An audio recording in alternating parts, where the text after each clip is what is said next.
Hello, all you beautiful souls. I am here to help prepare you for the next Venus gate, the heart gate. When the moon crosses Venus on March 24th, 2023, we will go through the gate of the heart. In this heart gate, with Venus as the evening star, we are rising and we are reclaiming our light self. So we will get our bracelets back. So that is very, very exciting. But whenever I was doing the shadow stuff and we came to the heart gate, we were preparing for the heart gate, I had lost my bracelet before I could relinquish them and put them in my safe box, because that's what I do with these things. I put them in a safe box because we're going to get them back. So I had lost the bracelet, which was a beloved jade bracelet of mine. Had a little note tied in there. It said, follow your heart. And the jade bracelet helped me remember to follow my heart. So I thought it was really giving for me to, it was the right thing for me to put that one into the thing.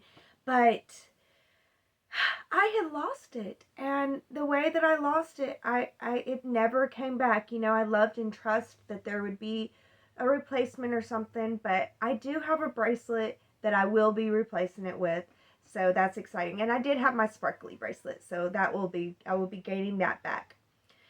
So that's for me on my journey. If you went on this journey with me, you might be gaining something back too. Goodness.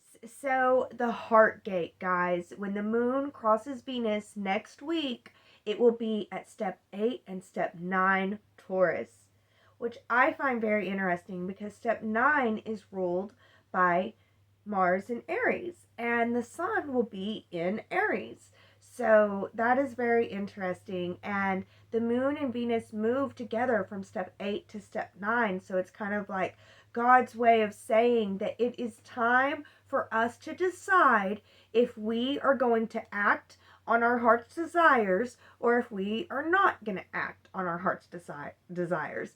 It's time for us to decide how we are going to act. Are we going to act on our heart's desires? Are we going to act on our higher self? Are we going to act for a better future? Or are we going to decide not to follow our hearts and to continue to put ourselves and others down? It's a very powerful moment, and I'm so excited to go through it. So let us prepare by preparing for the heart chakra gate with a couple things.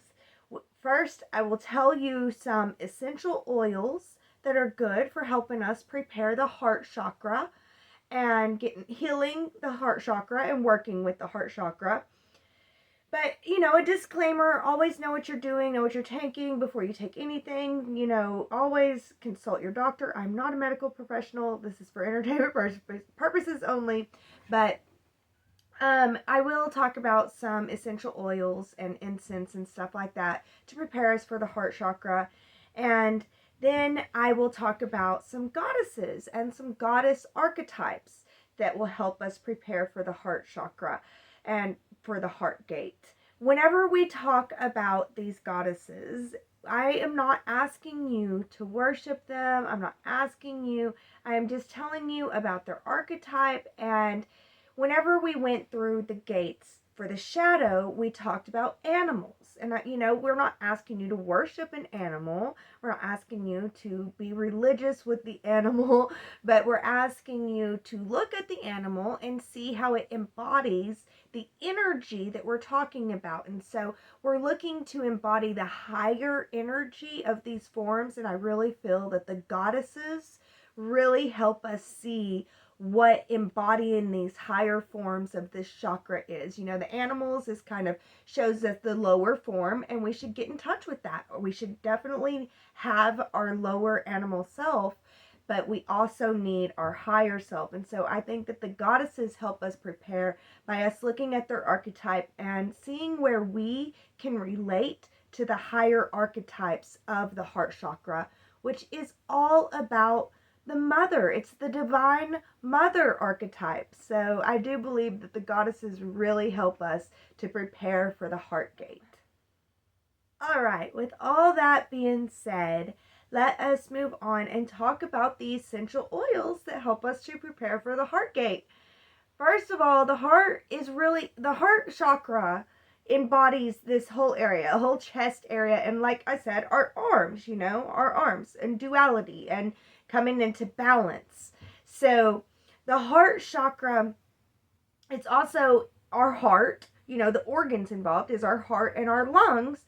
So whenever we talk about essential oils, really a lot of these are best if put into scent form, if burned as incense or something like that. It really is good to just be able to breathe in the scents, and that's how you experience it, and it kind of activates the heart chakra. Of course, some of these are good for eating, so that's good too. But yeah, the heart chakra oils and incense. I want to also say incense for the heart chakra, because it really is about putting it into the atmosphere. And the heart chakra is really about mothering and creating a loving, comforting atmosphere. So I really want to emphasize that before I give the list of essential oils for the heart chakra. So, with all that being said, I will tell you the essential oils and incense that will help us prepare for the heart gate. So the first one that I give is cypress. Cypress is really good to burn and a really good scent to help clear the air and to clear the space. I really love cypress. And the second one is rosemary. Rosemary is such a good incense to burn and to help clear things. Really, really good for our immune system and our airways too. Which another thing that is really good for our airways is eucalyptus. Eucalyptus, we don't necessarily have to burn eucalyptus. It's one of those that just on its own has a wonderful smell, and be very careful with these things. Know how to take, follow directions with what you get with essential oils and incense. But eucalyptus is really good for clearing airways and being able to breathe. And tea tree oil. Tea tree oil is also really, really good. And ginger. Ginger is also really good, and you can eat ginger. Ginger is one of those that if we eat, it helps your immune system, helps your heart, it helps your lungs. And thyme. Thyme is also a really, really good herb to put on different foods and stuff, but it's also really, really good to burn. Rosemary and thyme are really good to burn together and really good for your heart chakra. Having clear airways and being able to breathe deeply is so important for having a healthy heart chakra and a healthy heart anchor, So to be able to hold more love, take care of your ability to breathe, and enjoy breathing deeply as much as you can. That really helps the heart chakra. Just a good deep breath of fresh, clean air.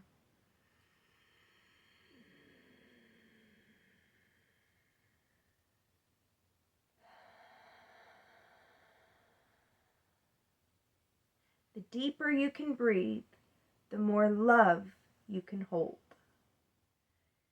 All right, guys, so now I will talk about the goddesses and the goddess energy that I feel that will help us to embody our higher heart chakra selves. So, the first goddess that I want to talk about is, whenever I look up heart chakra goddesses, the first one I get is Mother Shakti. Shakti is more of an energy than it is a goddess. Shakti is the feminine energy that is within everything, but she is the great feminine energy. Shakti it's just the loving, sensual energy of life.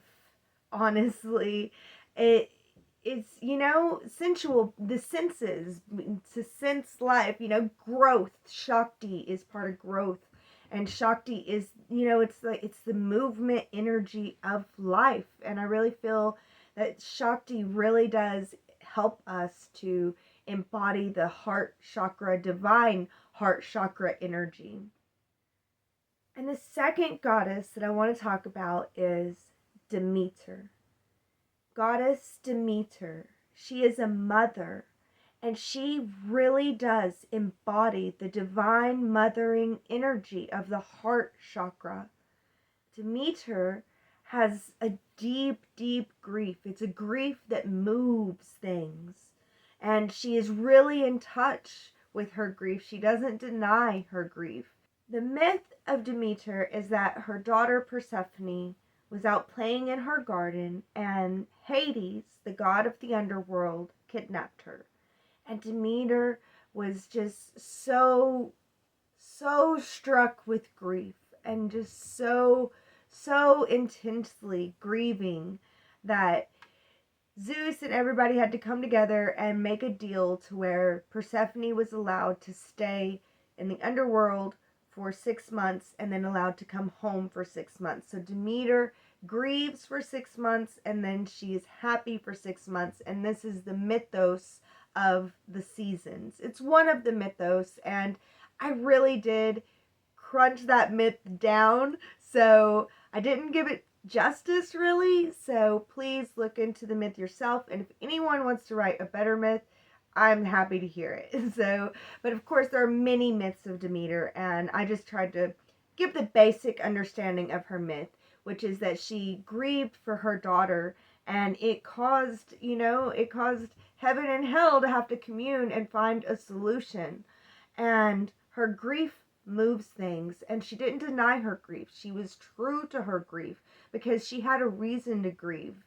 And that is just so beautiful to me. And I think that there's a divine way to grieve too. And looking into the goddess of Demeter, it really does show us how grief is attached to our divine heart chakra self.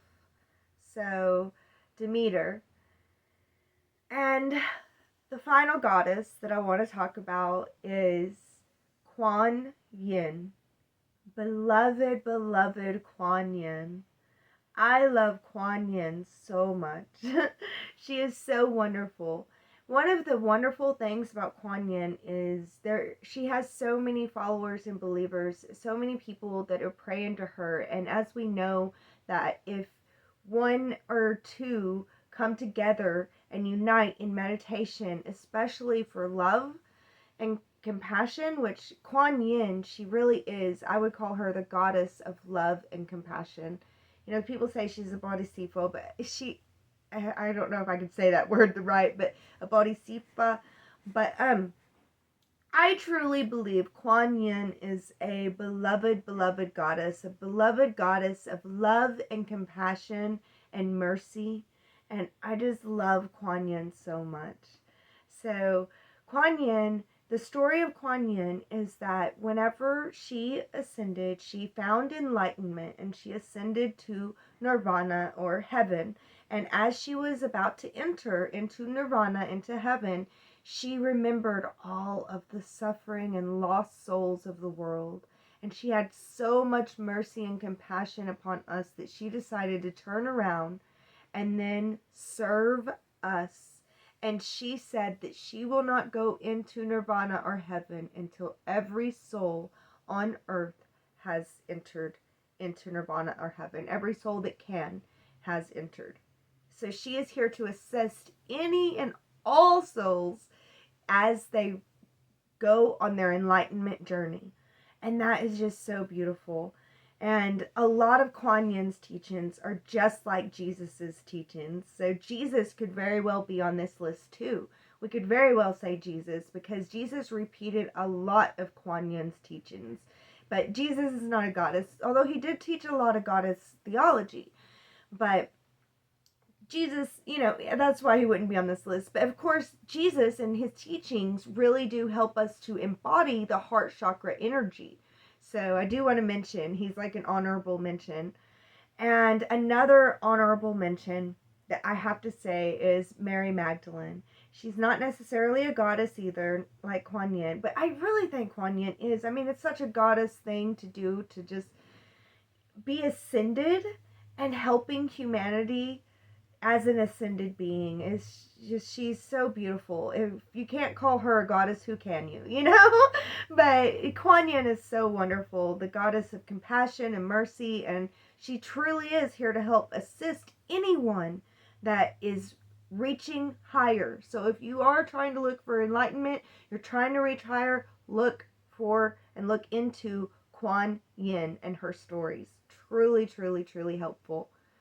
But my last honorable mention before I let you guys go is Mary Magdalene. I have to say that because if she's a goddess, she's the goddess of unconditional love. Mary Magdalene and the teachings of Mary Magdalene and a lot of the Mary Magdalene theosophy is truly, truly, truly about unconditional love. It truly shows you how to be loving unconditionally. It's so beautiful. I love Mary Magdalene, and I couldn't not mention her. So she's an honorable mention along with her man Jesus. So, and finally, to help us to get ready and connect to this heart gate when Venus crosses the moon, I want to discuss the angels that I recommend for helping us with our heart energy. So the angels that I recommend is Archangel Metatron and Archangel Ratziel. Also, an honorable mention for Archangel Raphael for our heart energy. Archangel Metatron, there is a myth that Archangel Metatron was once a human and has ascended to angel form. Some people say that Archangel Metatron was the person Enoch in the Bible, the one who was Noah's grandfather and who has a book, the Book of Enoch. It's not in the Bible, but he has his own book. But yeah, they say that he is the ascended Archangel Metatron. Archangel Metatron is the angel of creative force, and it is that creative force that comes from our heart energy. And that is why I say Archangel Metatron helps us with our heart chakra. And Archangel Ratziel is a wonderful, wonderful angel, an angel of wisdom, and our inner wisdom comes from our inner heart chakra energy.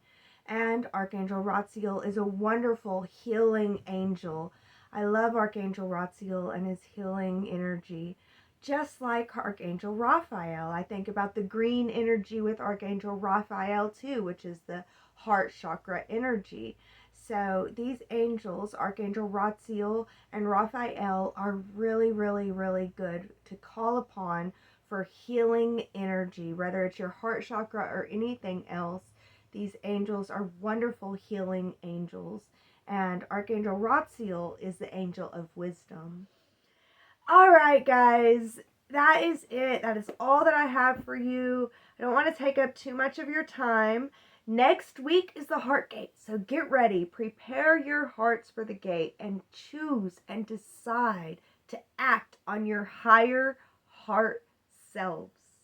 And until then, be blessed with love.